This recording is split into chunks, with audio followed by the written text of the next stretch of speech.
Burnout is not a modern affliction. It is an ancient exhaustion. The Stoics faced it in the courts of emperors, in the barracks of soldiers, and in the silence of their own thoughts today. We wear our stress like a badge, filling our calendars, chasing goals, and numbing ourselves with distractions, but inside we are quietly burning out the fire that once fueled our ambition. Now scorches the very soul it meant to warm. You may have felt it, that dull emptiness in your chest after a long day. The sense that everything you're doing is both too much and not enough. You wake up tired. You go to bed restless. You say yes to things that steal your energy and no to things that would restore it. The flame that once gave you light is now threatening to consume you. The Stoics offer a different way. They didn't just teach endurance. They taught alignment. They taught how to preserve your strength by focusing it. They taught that it is not the weight of life that crushes us, but the way we carry it if you are feeling stretched, drained, or hollow. This is your call to return to live. Not in reaction, but with reason, to stop mistaking exhaustion for virtue. This is the Stoic path to avoid burnout, not by doing less, but by doing what matters, not by retreating, but by refining. In this script, we will walk through 3 core strategies grounded in Stoic philosophy that will help you preserve your inner fire without letting it burn you alive. Let us begin. Chapter 1. Guard your energy like your character. Marcus Aurelius once wrote, "Ask yourself at every moment, is this necessary?" That single question is not merely rhetorical.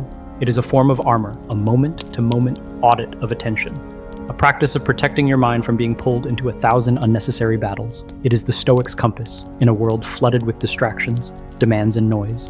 Because burnout does not arrive like a sudden storm. It builds like a slow leak, beginning the instant we abandon intention in favor of obligation. It starts the moment we stop guarding our inner life and begin offering it to everything and everyone indiscriminately. The Stoics knew that attention is the currency of life. What you give it to, you give life.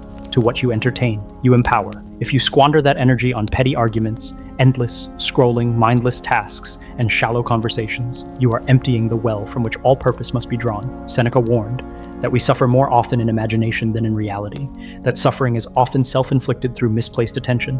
The tragedy of our time is not just busyness. It is that our busyness is meaningless. We run fast on treadmills that lead nowhere. We confuse motion with progress. Ask yourself how many things in your day are chosen by your values, and how many are chosen by fear.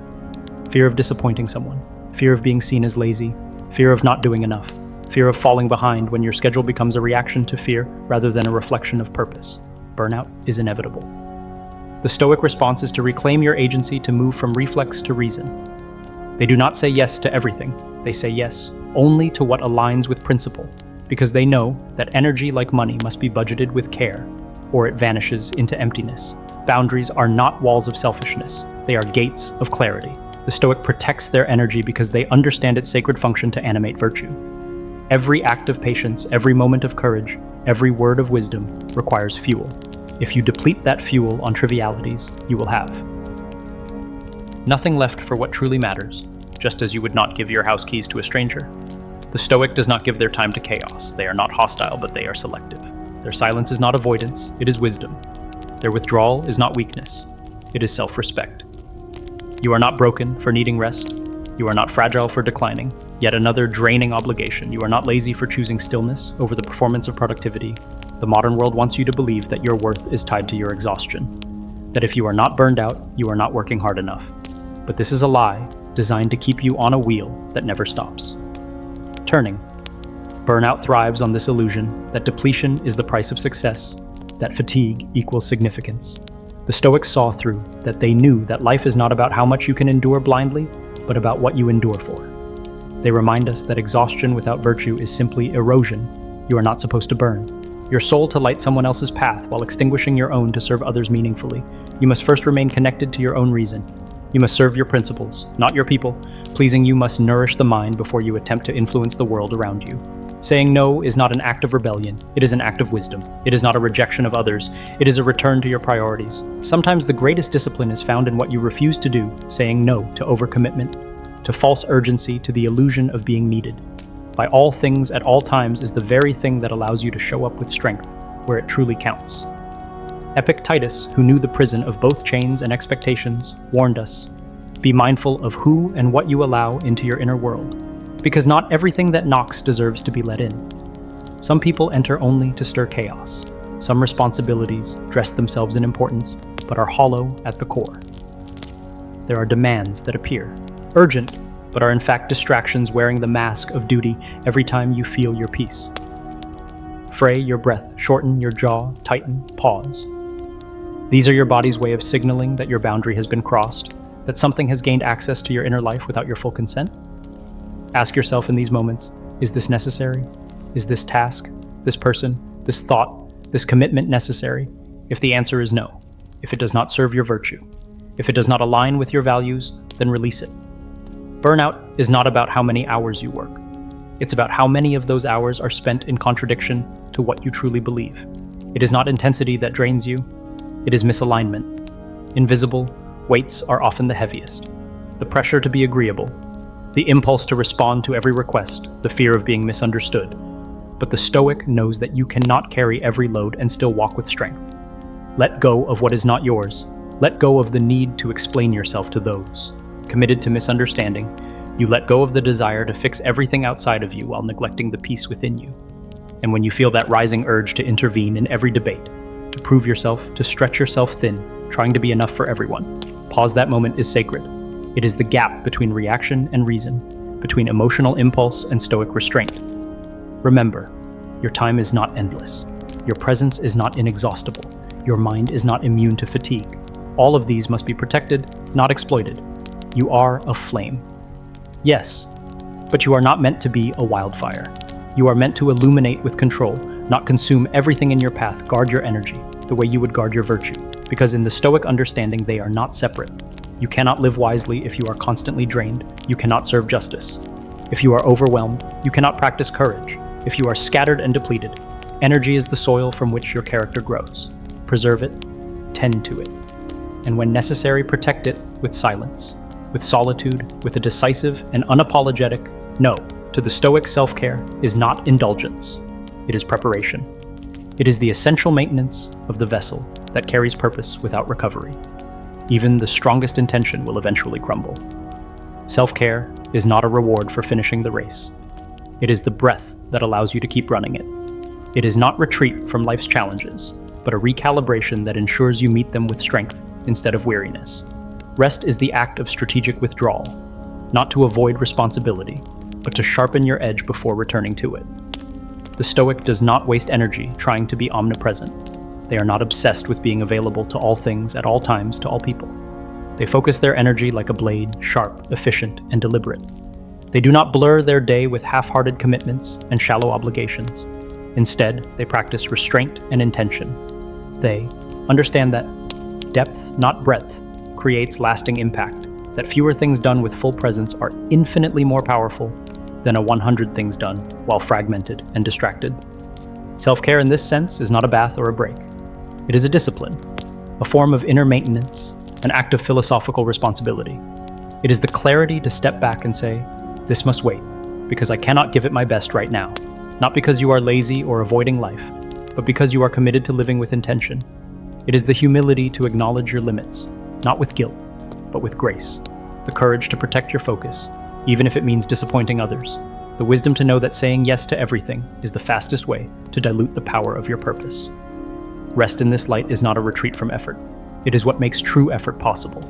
The Stoics understood that a sword must be sharpened, a flame must be tended, and a mind must be restored if it is to act in accordance with nature. They did not see rest as weakness, but as a form of preparation, as a way to restore balance, to return to the center, to ensure that action flows from reason, not reactivity. They built rhythms into their lives that allowed for withdrawal, contemplation, and internal recalibration. These were not luxuries. They were essential. The Stoic draws on this wisdom, not occasionally but daily. They do not wait for collapse before practicing care. They build systems into their lives that honor replenishment, the way a warrior tends to their armor, not only after battle, but before it. They design their lives with the understanding that fatigue is not a badge of honor, that burnout is not proof of ambition, it is proof of misalignment. They make space for solitude. They protect time for reflection. They learn to sit with themselves without noise. They train themselves to be comfortable in quiet so they can act with force when it counts. So the next time you find yourself on the edge of collapse, not just physically, but spiritually, do not shame yourself for pausing. Do not guilt trip your exhaustion as if it were a flaw. Sit with it. like a Stoic, sits with discomfort, with honesty, and with purpose. Acknowledge it. Welcome the message it brings. Listen to what it's telling you about your path, your pace, your priorities. It may not be weakness. It may be the sign of your soul asking to return to alignment, to stop the outward race and come back inward. Then remember, this is not the end of your fire. It is the beginning of your return.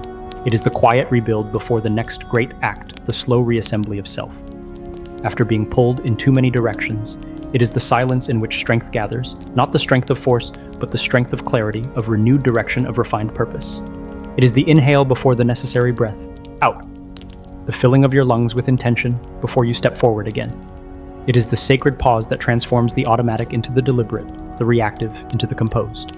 It is here in this stillness, where clarity is reborn, where your values rise from the fog of fatigue and speak with renewed authority. From that clarity you will rise, not more exhausted, not more entangled in the demands of others, but more focused, more grounded, more awake to what truly deserves your time. You will rise, not with louder steps, but with steadier ones, not with urgency, but with wisdom. You will move, not to keep up, but to move in alignment. This is the Stoic way, not to burn out, but to burn wisely, to maintain the fire of purpose without letting it become a wildfire of chaos, not to pour yourself into every cup until you're empty, but to choose where you pour and why. This is not about quitting, it is about returning to what is essential, returning to what is within your control, returning to the parts of yourself that are often lost in the chaos of modern expectation, returning to the quiet truths that don't shout but always endure. It is about peeling away the noise and distractions that accumulate like dust on the mirror of your mind until you can finally see yourself clearly again, until your thoughts are your own, until your actions come not from panic but from principle. It is about remembering what only you can do, what only you can be your irreplaceable role in the moral order of the world. The Stoic does not seek applause for this return. It is not a dramatic gesture. It is subtle, often invisible to others, but deeply transformative. It is about silencing the static so you can hear your conscience again, about listening. Not to what is loudest, but to what is truest, until you can distinguish, not just between urgent and important, but between noise and necessity, between motion and meaning. You are not collapsing. You are being rebuilt, refined, restructured at the foundation. You are not falling apart. You are shedding what no longer serves your path. You are not giving up. You are stepping away from illusion so you can walk again. In truth, this is the sacred pause, not of defeat, but of discipline. The stillness before deliberate movement, the tension of the bow before the arrow is released. The Stoic knows this moment well. They do not rush it. They honor it with stillness, with contemplation, with restraint. For it is in this very space between overextension and intentional return that one finds their true strength. And from this place of pause, of grounding, of alignment, they rise not just to continue, but to continue with power that is no longer scattered, with peace that cannot be disturbed, and with purpose that pierces through the fog of modern life like light through mist. Start each morning with the question Marcus posed: is this necessary? Write it at the top of your task list. As the day unfolds, ask it again, filter your commitments through it. If the answer is no, or worse, if the answer is just so, I don't disappoint someone. Step back, reclaim that time. Let your boundaries speak louder than your exhaustion. This is not neglect, this is discipline.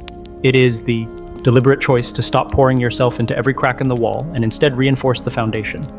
It is not a rejection of work, but a refinement of it. Discipline to the Stoic means being ruthless about what deserves your time and what does not. It means recognizing that effort alone does not make something noble, only purposeful. Effort does. Burnout does not come from doing too much. It comes from doing too much without direction, without clarity, without connection to your deeper values. Burnout is not caused by effort. It's caused by misdirected effort.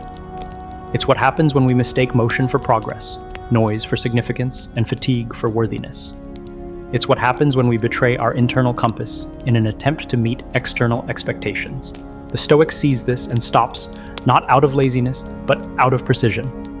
They understand that a life of excellence requires intentional conservation of energy because your energy is the currency through which your virtue operates. When it is spent recklessly, your values get diluted, your vision gets blurry, and your resilience wears thin. Begin guarding your energy like you guard your reputation, not as a reaction, but as a principle. Be just as careful with where your mind goes, what you allow your heart to worry over, and who you give your presence to, because energy once drained does not come back without cost. And when you waste it on the trivial, you rob your future self of the strength to face what truly matters. Your energy is not infinite. Your focus is not replaceable. In many ways, your energy and your reputation are one and the same. Both are reflections of your values in motion. Both must be earned, and both can be lost if not protected with care and intention. Chapter 2. Return to your inner citadel when the world becomes loud and heavy. The Stoic returns not to a place, but to a principle. Marcus Aurelius called it the inner citadel, a fortress within, untouched by the chaos outside, immune to the judgment of others, unshaken by the noise of ambition, opinion, and confusion. Burnout intensifies, not because life becomes harder, but because we lose access to that quiet stronghold. We forget we have somewhere to go, a mental refuge where clarity reigns and where peace is not circumstantial but cultivated. We burn out when we abandon that place, when we allow the pressures of the world to define our worth, when we start measuring ourselves by how many notifications we respond to, how many people we please, how many deadlines we beat. Each time we absorb every crisis as our personal responsibility, every expectation as a command, and every criticism as a wound, we erode the walls of our inner fortress. Without the citadel, we are exposed open to every storm, every whisper of disapproval, every gust of uncertainty. To avoid burnout, the Stoic does not retreat from responsibility. They retreat from false identity. They do not run from life, but they refuse to lose themselves in the roles they are expected to play. They understand that burnout often begins not in the body, but in the soul, when the self is buried beneath layers of expectation, performance, and external identity. The Stoic remains engaged with the world, but they do so without allowing it to consume them. They serve, but they do not become servants to the image others have of them. They take action, but they are not defined by their outcomes. They lead, they build, they work, but they do not forget who they are beneath it all. You are not your job title. You are not the status attached to your productivity. You are not the sum total of your calendar, your inbox, or your achievements. Nor are you your failures, your regrets, or your doubts. You are not what others praise, and you are not what others criticize. You are something deeper, a rational being endowed with choice and conscience, capable of reason, guided by principles, and accountable to your own soul. Before anything else, your task is not to dominate the world or to check every box. It is to govern your inner life with honesty, to align your will with what is just, to act in accordance with virtue. It is not to wear every mask, but to be whole beneath them. The inner citadel is not a fantasy or a delusion. It is the most real thing about you. It is not an escape. It is a homecoming, a return to what does not move with the winds of circumstance, a place within you untouched by market trends, office politics, social media metrics, and the chaos of public perception. It is where your peace resides, not the peace that comes from everything going right, but the peace that comes from knowing what is right, the peace that lives in truth. The Stoic retreats here not to hide, but to see clearly, to act from the center rather than the storm, to remember who they are before the world told them who they should be. This citadel does not build itself. It must be cultivated moment by moment through thought, through reflection, through stillness. Burnout is not just exhaustion, it is disconnection. Disconnection from your principles, disconnection from your priorities, disconnection from the present moment where all clarity lives, when your actions become automatic, when your day becomes dictated by what is loud instead of what is lasting. You begin to lose sight of meaning. You begin to scatter your soul across dozens of shallow pursuits instead of anchoring it in one deep truth. That is when burnout begins. Not when you are doing too much, but when you are doing too little of what truly matters. The Stoic's remedy is not to grind harder, but to see clearer, to pause. Not out of weakness, but out of wisdom. They return not to avoid, but to align. Reflection is not withdrawal, it is recalibration. It is the act of remembering who you are and why you are here. Marcus Aurelius wrote to himself each morning and evening, not because he was fragile, but because he was human. He understood that the mind drifts, that the will weakens, and that clarity must be renewed daily. His meditations were not escape. They were a battle plan, a quiet war, waged against confusion, chaos, and the creeping temptation to live for applause instead of virtue. This practice does not require monastic silence or long retreats into the mountains. It simply asks for presence. A few deep breaths before your first task, a pause to consider your response before sending that email, a moment to ask, why am I doing this? Before rushing to your next obligation. These are small choices, but they are powerful. They restore control, they restore intention, they restore the inner stillness that makes your outer action strong. Each one is a stone placed in the foundation of your citadel. These habits are not indulgences, they are essentials. They are the lifelines of your inner clarity. the non-negotiables of a life lived with direction. Just as your body needs oxygen, your mind needs quiet to sort signal from noise. Just as your muscles need recovery to grow stronger, your soul needs solitude to remember why you are doing what you're doing. Without that solitude, you begin to forget your values, you forget your pace, you forget the sound of your own voice underneath the constant chorus of urgency. When that stillness is neglected, you become efficient, but empty, able to complete tasks, meet goals, hit deadlines. But lacking depth, lacking presence, you become busy. Yes, but also brittle. Your calendar is full, but your spirit is vacant. You move quickly, but without direction. You respond to every alert, every ding, every demand, until your day becomes a blur of reactions instead of a narrative of intention. Burnout rarely looks like failure from the outside. It often looks like success, pursued without soul. You start reaching goals that don't fulfill you, checking boxes that no longer reflect your priorities, pleasing people who wouldn't notice if you fell apart. That is the cruel irony of burnout. It emerges not in the absence of activity, but in the absence of alignment. It thrives in lives that are full, but not focused, productive, but not purposeful. You appear to be winning, yet feel like you are losing something essential, your joy, your presence, your clarity. But the Stoic avoids this spiral, not by withdrawing from effort, but by anchoring every effort in meaning. They understand that rest is not a break from life. It is a return to life. That stillness is not about doing nothing. It is about doing the right things with greater intention. So they slow down, not in speed, but in awareness. They reduce the clutter. They refine their direction. They say no to what is impressive, so they can say yes to what is important. The Stoic chooses fewer things, but they do them more deeply. They choose fewer conversations, but speak with more weight, fewer commitments, but bring more presence, fewer goals, but move toward them with steady, unshakable force. They return to themselves often. Not because they are lost, but because that return is the practice of staying found, and they do this not once in a while, but habitually, ritually, faithfully, like tending a sacred fire that cannot be left unattended. And when you return to your inner citadel, when you carve out even a small moment of space with intention, you begin to remember things the world has asked you to forget, that you are not here to answer every call, that you are not here to chase every opportunity, that you are not here to meet every standard but your own. You remember? Your power is not in doing everything, it is in choosing the right things. You are not here to react to everything. You are here to respond wisely, to move, deliberately to live by principle. Not pressure. You are not here to be perfect. You are here to be present. Present with your values, present with your intentions, present with your actions. You stop running from fire to fire, crisis to crisis, expectation to expectation. You stop burning yourself to prove that you're worthy.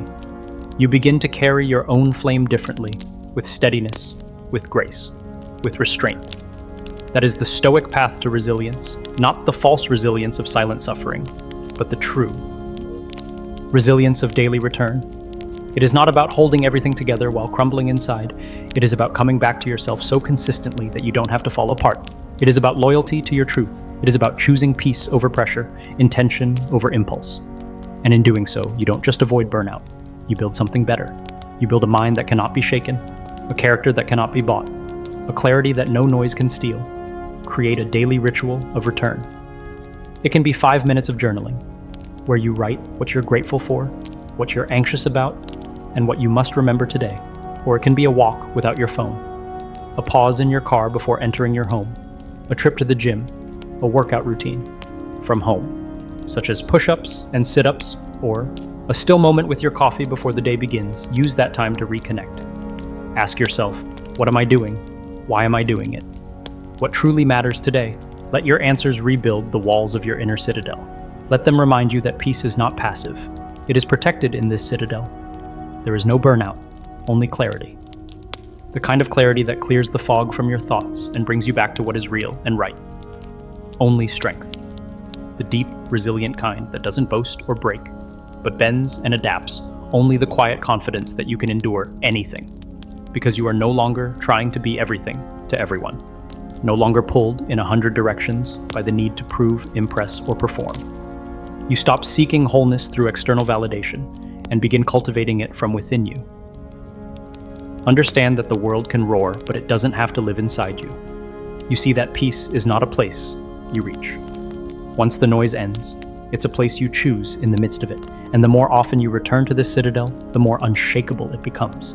Your responses become more deliberate, Your focus sharpens, your compassion deepens, not because you've overextended yourself, but because you've preserved yourself.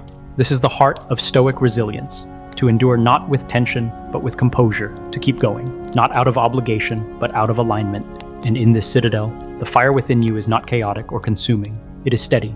It warms without burning.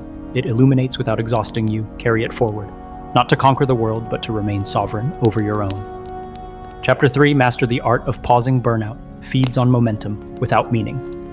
It is the byproduct of motion that never questions its direction of activity, that lacks alignment and of effort, that never pauses to ask why we often think exhaustion is the enemy. But the real threat is thoughtless repetition, the constant push forward without reflection in the Stoic tradition. Mastery does not begin with control, but with observation. The ability to see clearly, to notice your thoughts before becoming them, to feel your emotions without obeying them. Pausing, then, is not the absence of action, it is the intelligence behind. It is the breath that separates impulse from intention, the space between the spark and the wildfire.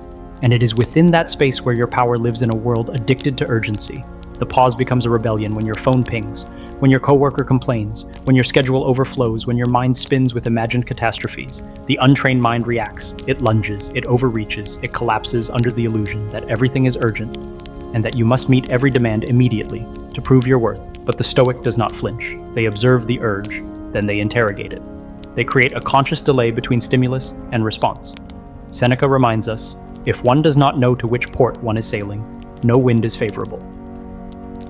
The pause is how you set your compass before lifting your sails without it. All movement is noise. Burnout thrives in the lives of those who forget to pause, those who sprint from task to task, from demand to demand, without ever considering the cost or the consequence. They move fast, but they move without direction. They wake up anxious, race through their day, fall into bed restless, and repeat the cycle, believing that movement is proof of meaning, but the Stoic refuses this delusion. They pause, not to avoid responsibility, but to choose it wisely, not to halt progress, but to give it roots. They know that effort without clarity is erosion, that speed without wisdom is self-sabotage, that success without alignment is silent suffering. The pause is not passive, it is sacred. It is where you realign your will with your reason, your heart with your values. It is the place where you ask essential questions. Is this aligned with my principles? Is this action worthy of my time, my energy, my life? Is this what I want to become more of? Most people never ask. They're too busy chasing, too afraid to stop. But the Stoic knows that endurance is not built by running faster. It is built by remembering why you run. At all, this is why they endure. Not because they never fall, but because they always return. The practice of return is their power to master. The pause is to master your energy, your focus, your destiny. It is to realize that your power does not come from always knowing the answer, but from knowing when to stop and ask the right question.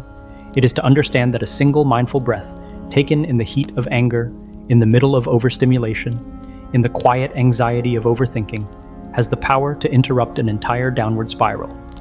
That one moment of intentional awareness can reset your physiology, interrupt a toxic behavior loop, and prevent a decision made in haste from becoming a source of lasting regret. That one inner voice calmly asking, "Is this the right storm to be in?" can redirect your life, away from needless suffering. The pause is not weakness. It is wisdom. It is restraint that builds strength, not saps it. To pause is to stand in the eye of a storm and realize that while everything around you is moving, you don't have to. You can choose, and to choose, consciously to choose, based on values rather than pressures. That is the very essence of Stoic living. It is the most courageous kind of restraint. Not because it avoids difficulty, but because it filters difficulty. It does not refuse the weight of responsibility. It selects the right weight to carry the one that shapes your character, not the one that crushes your soul. The Stoic trains themselves in this art. The way an archer trains their aim, not to be fast, but to be accurate, not to react at the first sign of movement, but to wait, observe, and act with intention. They understand that space is not the absence of action. It is the preparation for correct action. They insert space between words so they can speak not only truth, but truth. That heals. They insert space between actions so that behavior becomes a reflection of principle, not panic. They insert space between demands so they can judge what is theirs to carry and what belongs to the chaos of others in that space. However brief it is, not silence that fills the gap, but strength. It is not passivity, but composure. It is not fear, but courage, properly directed. That space becomes a sanctuary of reason, a calm vantage point from which they can see clearly, act cleanly, and live freely. The world may pressure them to rush, but they will wait for wisdom. The crowd may urge them to respond, but they will speak only when their words are worthy. In the pause, they protect their clarity, like a flame against the wind. To pause is to reclaim yourself from automation, from the compulsion to be constantly accessible, perpetually, agreeable, effortlessly, efficient. It is a rebellion against the cultural expectation to always be performing, producing. Proving it is to stop moving long enough to look down and realize you may be running on a treadmill, expending energy, but going nowhere meaningful. It is to recognize that motion without clarity is not momentum, it is erosion. And so you stop, you breathe.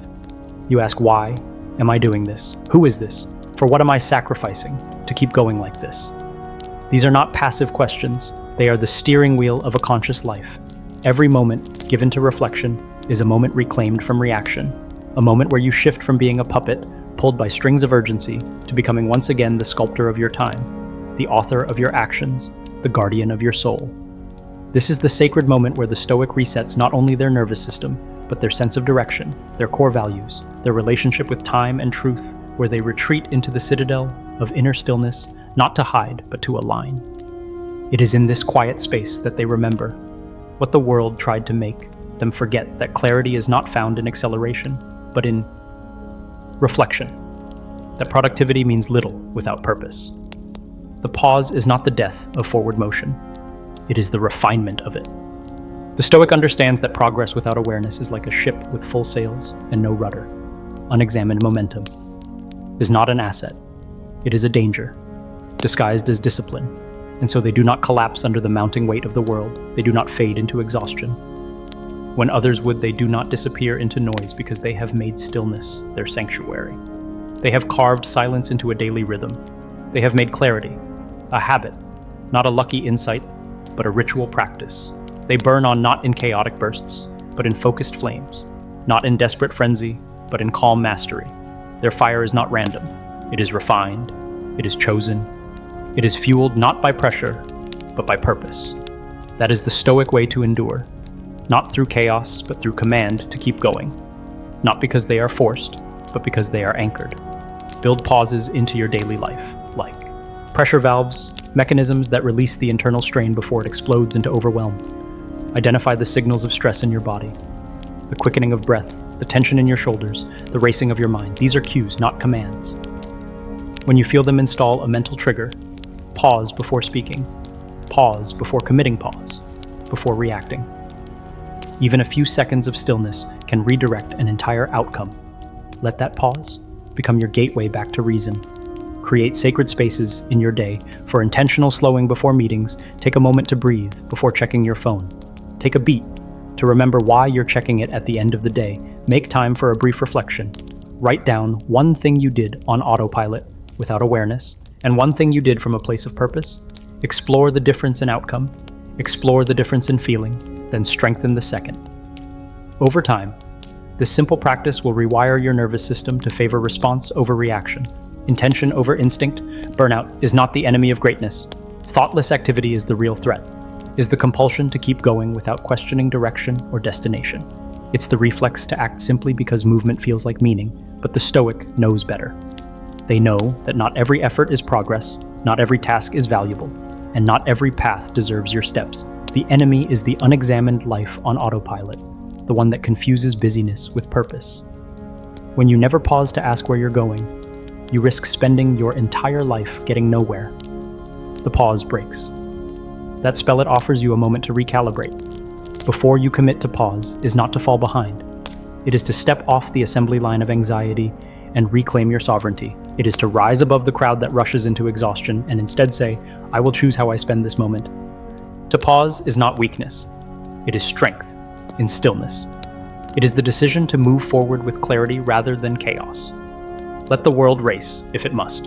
You will move deliberately, anchored in conviction. Let the noise rage. You will act from stillness. Let chaos tempt you. You will remain rooted in principle, unshaken by the storm that is the Stoic art of enduring without losing yourself. It's not about doing more, it's about seeing more. It is not found in constant effort, but in intentional engagement. It's not about how many battles you fight, but how wisely you choose them.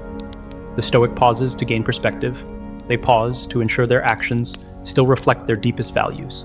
They resist the seduction of urgency and instead align with what is essential. They do not allow the pace of the world to dictate the state of their mind. It is not the act of running harder, but of choosing where and why to walk. That pause is not empty. It is full of wisdom, of renewal of direction. It becomes a lighthouse. In a sea of noise, a signal that not all movement is forward and not all action is progress. That is the final protection against burnout. Mastery of the pause, a discipline so quiet, it often escapes recognition, but so powerful it governs every great decision, every boundary held, every regret prevented. The pause is the fulcrum upon which all meaningful direction balances. It is the invisible strength that gives weight to clarity and sharpens the blade of your purpose. In the pause, you reclaim your sovereignty. You anchor your decisions not in pressure, but in purpose. It is there, in the breath between thought and action, that your best choices are born. A habit so simple, it's overlooked, but so profound it acts as a safeguard for your energy, your focus, and your integrity in the space of a breath. A thought can shift from reactive to reflective. In the stillness between actions, your deeper values can speak in that moment of stopping. Your entire life can pivot away from exhaustion and toward alignment. That stillness is not a void. It is a source.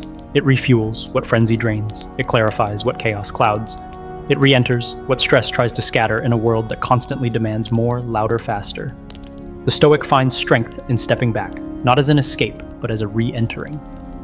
Their power comes not from being always active, but from being always intentional.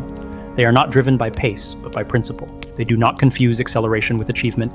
From that stillness, they do not fall behind. They rise wiser. They rise lighter. They rise stronger. And they carry forward not just the fire of ambition, but the light of discernment. Their path is not frantic, but firm, not reactionary, but resolved. And it is in that quiet strength that they find their lasting power. The Stoic does not fear exhaustion. They fear distraction, because distraction, not difficulty, is what fractures the soul. It makes you forget what you're here for. It trades your clarity for confusion, your intention for impulse. But you are not here to be frantically productive. You are here to be fully alive. That means living by your values, spending your energy on what matters, and protecting your peace as fiercely as your reputation. Burnout happens when you betray your internal compass in order to chase the external reward.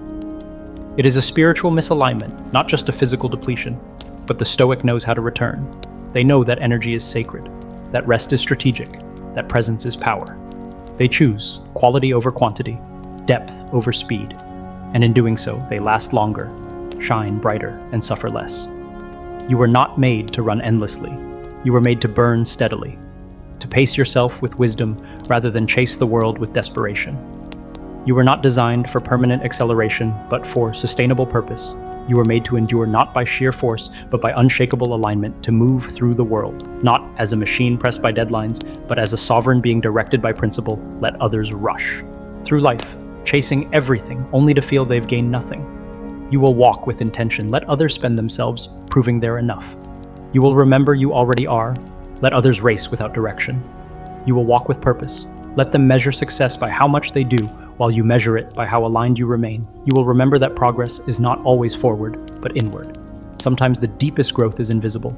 Sometimes the most important movement is staying still until you understand your next step. Let others burn out, trying to be everything to everyone. You will burn true by choosing to be yourself deeply, consistently, and with unwavering authenticity, because you understand that inner peace is more powerful than outer applause. The Stoic knows that to thrive is not to be everywhere, not to be everything, but to be whole and unwavering, where it counts not to light every torch for others while neglecting your own, but to tend to the inner flame with care, with patience, and with conviction. That is where endurance is forged, not in spectacle, but in discipline. Not in the noise, but in the quiet resolve to stay loyal to what matters most. Because the Stoic doesn't just survive, they thrive. Not through frenzy, but through focus. Not through ambition alone, but through alignment. Their strength is not in how loud they move, but in how clearly they live in a world obsessed with outcomes. The Stoic is devoted to integrity. So, pause. Protect your citadel, retreat to that place within you that remains unmoved by chaos and untouched by noise. Guard your energy like you would guard a sacred flame. Not because you are weak, but because you understand its power. Honor your direction, even when no one else understands it, even when the world rushes past you. Measure your steps with care. The Stoic walks slower, not because they are behind, but because they are deliberate. Trust your rhythm, especially when the world tempts you to rush toward things that don't nourish your soul. Let your pace reflect your values, not your fears. Defend your clarity like your life depends on it, because it does. In the fog of modern life, clarity is not a given. It must be protected, reclaimed, and re-entered every moment. Of confusion is a moment that could pull you off course, so return often to your why. Revisit the vision that anchors you. Your choices shape your character. Your energy reveals your values. How you move speaks louder than what you say, and your stillness is not absence, it is depth. It is presence. It is the refusal to be tossed about by the waves, and above all, burn on, not wildly, not recklessly, but deliberately. Let your fire be steady, not erratic. Let your effort be precise, not panicked. With grace that steadies when the world shakes, with purpose that sharpens every task, every word, every moment. With truth that anchors you when others drift. This is how you live. Strong, not in resistance to difficulty, but in harmony with discipline. This is how you endure, not just for a moment, but for a lifetime. This is how you lead yourself back to peace and never leave it behind again. In this strength, you are not just unbreakable, you are free.